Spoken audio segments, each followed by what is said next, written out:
Hello guys, Griff here, and if you want to earn thousands of parkour XP in minutes and max out your parkour skill tree in Dying Light 2, this is the video for you. Right, so what does this parkour XP farm entail? Well, it's really easy. All you have to do is head here to a place called Larch Windmill. Just to the right of Larch Windmill is some grey scaffolding, and that's what's gonna absolutely skyrocket your XP. So I'll show you what to do, then I'll show you how to optimize the process to really max out your XP gains. Step 1 is to simply jump between these platforms. And that's it, each little jump you do gets you between 25 and 35 XP. So you only have to do this for a few minutes to get your XP up. It doesn't take that long at all. For slightly more XP, go up to this brick ledge and do a far jump. This will get you anywhere from 30 to 50 XP each time, which is really good. The far jump, if you didn't know, is a skill you can unlock on the skill tree, and I guess this game just considers it like a stylish move or something, and the game will just give you more XP for it. To pull it off, jump on the ledge with RB, and when your controller vibrates, hold LB and you'll do the far jump. You can't just do it on the ground, you have to be kind of mantling or vaulting over an object, then you can do the far jump, and this is why the brick ledge is so handy. Then just turn around, jump back over, and repeat the process on the ledge. It's up to you though, you can either do the far jump from the ledge, or just do your little bunny hops on the scaffolding for slightly less XP, but both methods really do increase your XP quite a lot, so you're fine with doing either one. So that's the basics of how this XP farm works, but there are even more ways to make it more productive. Step 1 is to put on special XP boosting gear. Now the gear you want to look out for is either ranger gear or medic gear. These often come with parkour increasing buffs, like for instance we can see this piece of gear here boosts our parkour gains by a few %, which sounds a bit small, but then when you stack it up with something else, so we go over to this one and then we can see that this one gives us a few more percentage in parkour XP, and this all stacks up, and considering you've got a few items of clothing you can put on, you could get anywhere from like 10 or 15% more XP. So it's really important to pick the right clothes for the job. Just as important is doing this at night. Doing parkour at night gives you a night bonus, mainly because it's just scarier. And to multiply that night bonus even more, try triggering a chase. So go down to street level, approach a howler, and then zombies will just start chasing you. As long as the chase lasts, you'll be earning XP. On higher levels, the multiplier grows, so on chase level 4, you'll actually get a 5 times multiplier.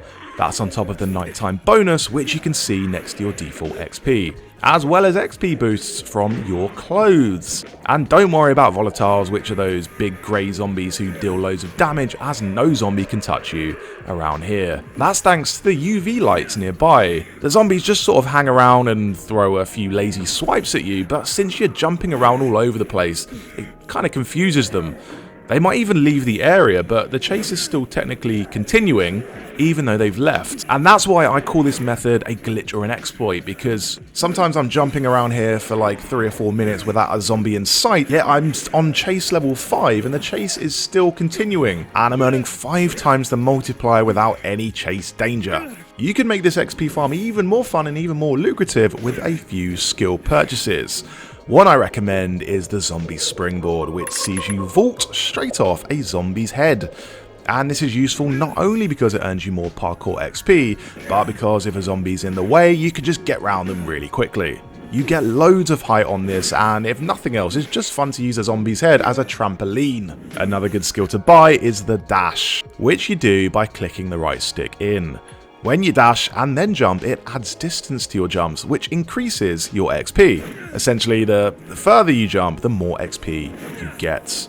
But on this scaffolding, even little bunny hops between the platforms get you loads of XP. So dashing and jumping off zombies' heads is definitely not a requirement, you can get away without using them. And lastly, a nice skill to have is the ground smash. Now, this is a combat skill, not a parkour skill, but if you use it, then you'll be adding to your combat XP gains at the same time. Not only is this farm good for parkour XP, but if you throw in some offensive maneuvers like the ground smash, or maybe just like a standard melee attack here and there, your combat XP will go up as well. And one more thing you could do if you bought the Ultimate Edition of Dying Light 2. and that is use your 2-hour XP booster. This 2-hour XP booster you can only use at night, but it doubles your XP gains, and it's only for those who've got the Ultimate Edition. Now, I've just got the regular edition of Dying Light 2, so I've not tried this myself, but it's something you could throw in there if you bought the Ultimate Edition. I believe the 2-hour booster is a one-time thing, so if you've already used it, then that's it, I'm afraid. But if you have been saving your booster for a perfect opportunity, this is a great time to use it. Do make sure to have a little practice though first, like make sure you've got the timing on the jumps down and things like that, because sometimes you will just mess up and fall down, but even if that does happen, you can climb back up and you can keep your combo meter going. It doesn't take that long to climb back up, it's really like, it doesn't take that long to climb back up. Again, watch out for the controller vibration when you're jumping on the ledge, as this means you can do the far jump, and the far jump gets you the most XP. Alright, so we've had enough of playing on the scaffolding, and we're happy with how much XP we've got, but it's not over yet. You still have to actually bank your XP. To do that, just go over to the windmill, large windmill, and sleep in the bed until morning.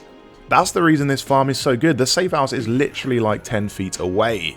Very efficient. So yeah, don't go around and take on another mission or something before doing this, because if you die, you'll lose all of your XP. Make sure to sleep first. So yeah, that was what I think is the easiest and quickest Dying Light 2 farm. You could call it a glitch or an exploit, since it does feel a bit cheesy and kind of goes against the spirit of the game, but hey, how you play the game is up to you really. This is a single player game, you're not affecting anyone by doing this, and if you just want to get all the unlocks on the skill tree and play the game with a maxed out character, there's nothing wrong with that. Anyway, thanks so much for watching, guys, and anyway, that's going to do it for this video. If you think you can improve on this farm in any way, you've got different ways of optimizing this method even more, feel free to let me know down in the comments. Or if you've got like a different XP farm that you want to share, like a combat XP farm or a parkour XP, or it could be a parkour farm, it could be a combat XP farm, let me know and you can feel free to share that as well. Now to do a line wipe out of the room. See you later.